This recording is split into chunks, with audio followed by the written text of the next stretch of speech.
Alexandru. El este mai mult cunoscut de Costel Șarambel. Și să știți dumneavoastră că toți dintre ei, eu am văzut în duminica de după Paști, la Joia Verde, da, Costel?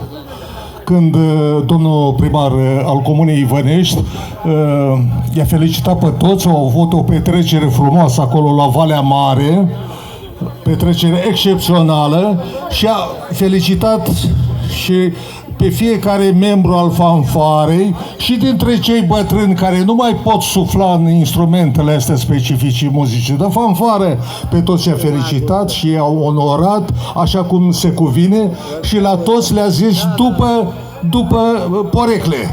Ei se cunosc mai bine după porecle decât după numele lor adevărat, nu? Luăm un exemplu, porecla la Matale Carei. Pufica! Da.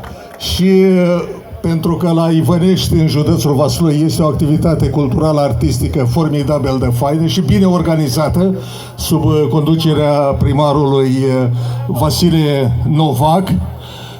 Iată că aici fanfara la Iași, fanfara de la Valea Mare a fost însoțită, este însoțită și de domnul viceprimar și de domnul director al Centrului Cultural din Ivănești. Vă rog să poftiți și un cuvânt de salut pentru ieșenii noștri simpatici. Bună ziua tuturor! Mă numesc Chiriac Samir, sunt viceprimarul Comunei Ivănești și Trifan. Da, să știți că toți aici în cadrul fanfarei e practic o poreclă. Așa că și noi ne însușim o poreclă dacă suntem alături de dumnealor. Da. Mulțumim domnului profesor pentru frumoasa prezentare pe care a făcut-o pentru fanfara noastră.